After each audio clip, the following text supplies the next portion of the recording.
little too far. What's going on, everybody? Welcome back to the channel. It is so good to have all of you here with me and seeing your smiling faces. Today I want to dive into some of those oft forgotten, ignored, or just mistakes we make during kitchen design. Oft forgotten. There's a word we don't use very much anymore. Let's dive in.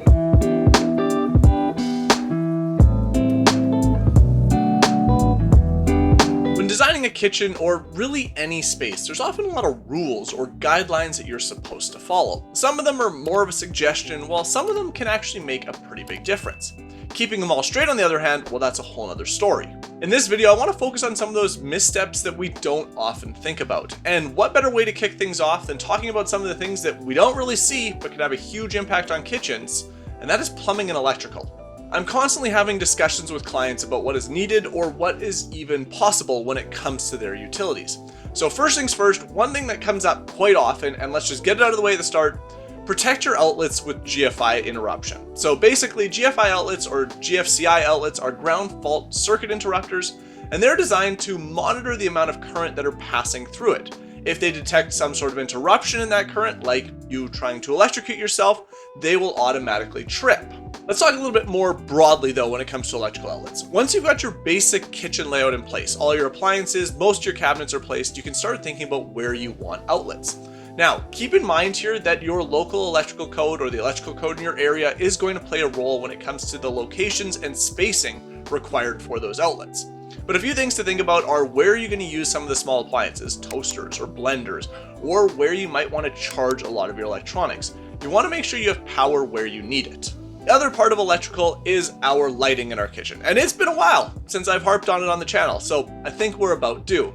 At the absolute basic minimum, you want one switched ceiling light somewhere in your kitchen. Not like a single light up in your kitchen, but a switch that turns on your ceiling lights in your kitchen. That begs the question of where do you put that switch? Well, if you've got one main entrance to your kitchen, and that's generally how you move through your home, it makes sense to put the switch there. It's easily accessible as you enter or leave the space.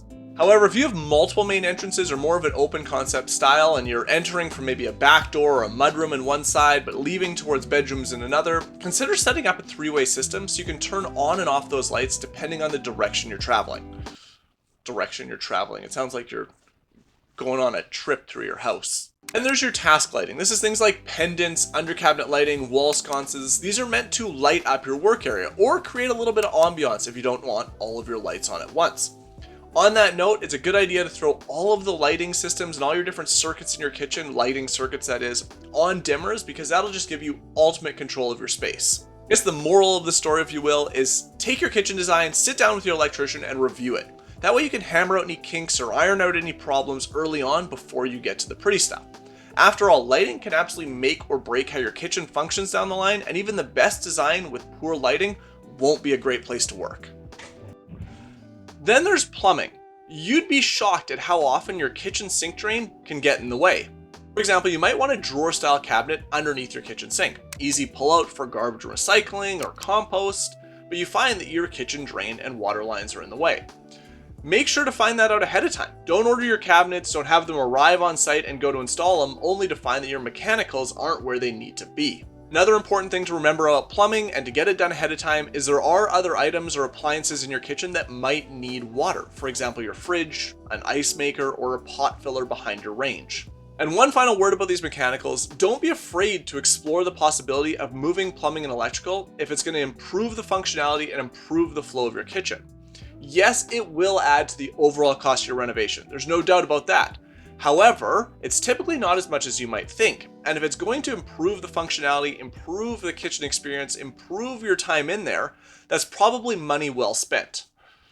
From plumbing and electrical to your appliances, triple check your appliance sizing. This is even more important when you're working with built-in appliances. Don't blindly trust a 30-inch wall oven is going to fit inside that cabinet. Look up the specs. Make sure the required cutout you have works ahead of time.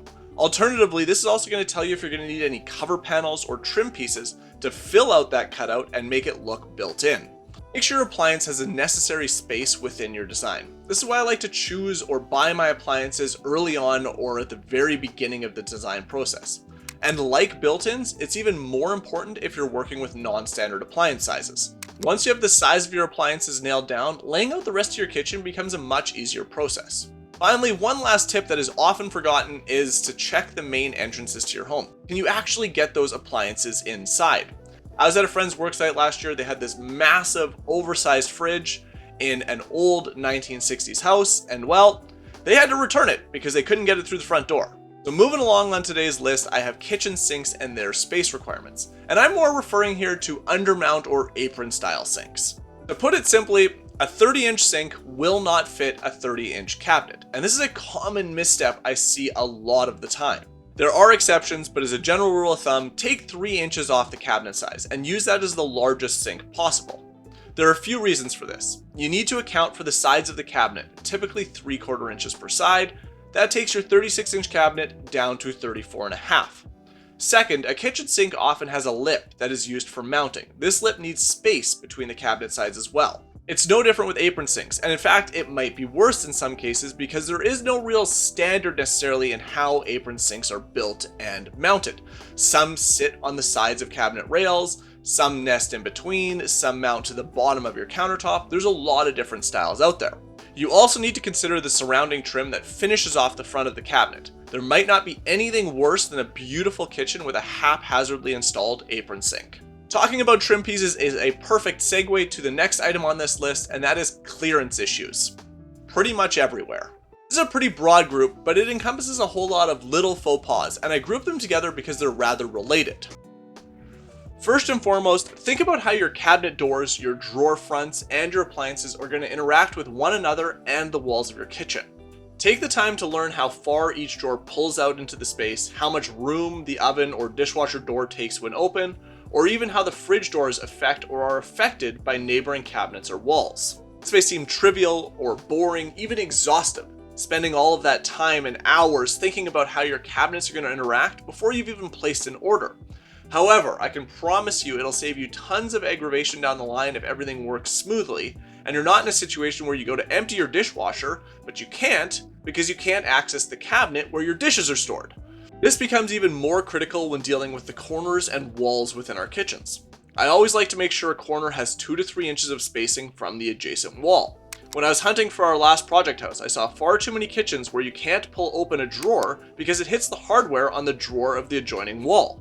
The same goes if your cabinets end at a wall. Don't just assume that corner and wall are perfectly square and you're going to be able to extend any cabinet drawers with ease. Add a small spacer or filler panel to move the cabinet away by an inch or two. This gives it the breathing room it needs for opening and closing, and lets you keep your sanity when you're working in your kitchen after the renovation is complete. Finally, last but not least on today's list is kitchen hardware. This is a major touch point in our kitchens. We use them thousands of times a year, and you don't want to make a choice that you might regret. I like to think about it in a very specific way. If you're using your cabinet hardware, you're opening your drawers, your doors, your pantry, all of that, and you're thinking about it, you're thinking about every time you grab that handle, it's probably not the right choice. It's very easy to fall into choosing trendy hardware that looks great but isn't the most functional. Before you go with tiny knobs that may not be ergonomic to open with ease, or sleek handles that look streamlined but are difficult to maneuver with wet hands, think about how you use your current kitchen and if they're going to work for you. A safer choice is to use more stylish hardware for standard cabinets that open easily, and opt for pull handles that you can really grab and latch onto for drawers, paneled appliances, or anything that needs a bit more force to open.